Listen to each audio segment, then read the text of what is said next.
മുറ്റത്ത് കൊണ്ട് ഇരുമ്പപ്പുളി നേരം നിറച്ച് ഇരുമ്പപ്പുളി കാഴ്ച കിടക്കുക. നമുക്ക് ഇരുമ്പപ്പുളി പറിച്ച് ഇരുമ്പപ്പുളി പാൽക്കറി ഉണ്ടാക്കാം. ഇരുമ്പപ്പുളിയിൽ ധാരാളം ഹെൽത്ത് ബെനിഫിറ്റ്സ് ഉണ്ട്. ഇരുമ്പപ്പുളി ഹൈ ബ്ലഡ് പ്രഷർ കുറയ്ക്കാനും കൊളസ്ട്രോൾ കുറയ്ക്കാനും നല്ലതാണെന്ന് എല്ലാവർക്കും അറിയാം. വൈറ്റമിൻ സി ധാരാളമായി അടങ്ങിയിരിക്കുന്നു. ഒരു ഓർഗാനിക് ആൻറ്റിബയോട്ടിക്കാണ്. ഇരുമ്പപ്പുളിയിലുള്ളതുപോലെ തന്നെ ഇരുമ്പപ്പുളിയുടെ ഇലയിലും വളരെയധികം ഔഷധ ഗുണങ്ങളുണ്ട്. കാലിന് വീക്കം വരികയോ അതുപോലെ ചൊറിച്ചിലൊക്കെ വരുവാണെങ്കിൽ ഇരുമ്പപ്പുളിയുടെ ഇല അരച്ചിടുന്നത് നല്ലതാണ്.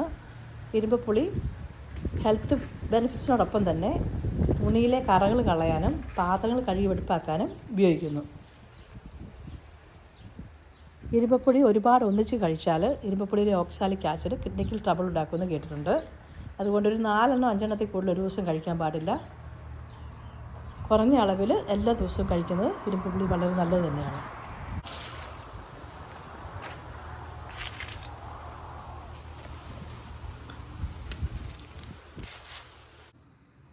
വളരെ എളുപ്പത്തിൽ ചെയ്യാവുന്ന ഇരുമ്പപ്പുളി പാൽക്കറിക്ക് വളരെ കുറച്ച് മാത്രം ഇൻഗ്രീഡിയൻസ് മതി. ഞാനൊരു 10-35 ഇരുമ്പപ്പുളി എടുത്തു വെച്ചിട്ടുണ്ട്. ക്ലീനാക്കി വലുത് മാത്രം 2ആയിട്ട് മുറിക്കണം, ചെറുത് മുറിക്കേണ്ട ആവശ്യമില്ല. ഒരു 3/4 തേങ്ങയുടെ തേങ്ങാപ്പാൽ എടുത്തിട്ടുണ്ട്. നല്ല കട്ടിക്ക് 1 ഗ്ലാസ് തേങ്ങാപ്പാൽ, 1 കപ്പ് കുറച്ച് വെള്ളം കൂട്ടി 2ആം പാൽ എടുത്തിട്ടുണ്ട്.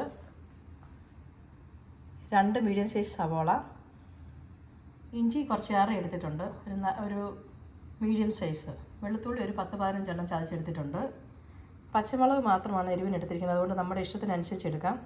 കറിവേപ്പില, ഉപ്പ്. പാൻ ചൂടായി വന്നിട്ടുണ്ട്, അതിലേക്ക് വെളിച്ചെണ്ണ ഒഴിക്കാം. ഇരുമ്പപ്പുളിയോ അതുപോലെ പുളിയുള്ള കറികളൊക്കെ ഉണ്ടാക്കുമ്പം സ്റ്റീൽ പാത്രമാണ് നല്ലത്. മൺചട്ടിയാണ് കൂടുതൽ നല്ലത്.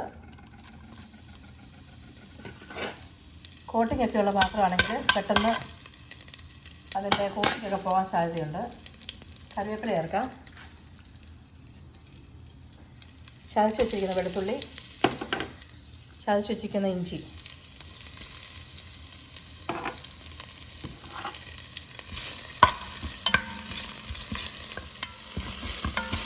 ഇഞ്ചിയും വെളുത്തുള്ളി ചെറുതായിട്ടൊന്ന് മുരിഞ്ഞ് വരുന്നുണ്ട്. സവോള ചേർക്കാം.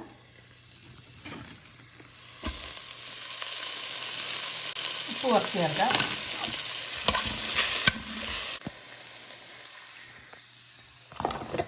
സവോള ഒരുവിധം ഒന്ന് മുരിഞ്ഞ് വന്നിട്ടുണ്ട്. ഇരുമ്പപ്പുളി ചേർക്കാം.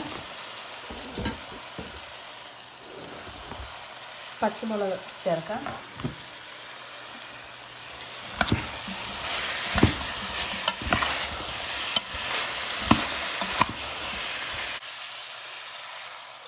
രണ്ടാം പാൽ ചേർക്കാം. ആവശ്യത്തിന് ഉപ്പ് കൂടി ചേർത്ത് നന്നായിട്ട് ഇളക്കി ഒന്ന് മൂടി വെച്ച് വേവിക്കാം.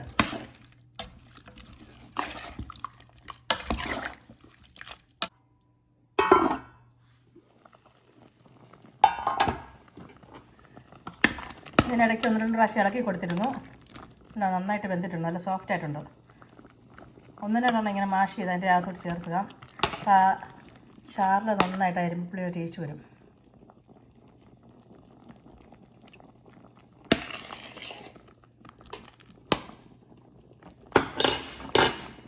ഒന്നാം പാൽ ചേർക്കാം. ഉപ്പൊക്കെ പാകമാണോ നോക്കി നന്നായിട്ടൊന്ന് ഇളക്കി ചൂടാൻ വരുമ്പോഴത്തേക്ക് ഓഫ് ചെയ്യാം. തിളയ്ക്കേണ്ട ആവശ്യമില്ല. വളരെ എളുപ്പത്തിലുണ്ടാക്കാം. അത് ഇൻഗ്രീഡിയൻസ് ഒന്നും വേണ്ട. നല്ല ടേസ്റ്റിയാണ്.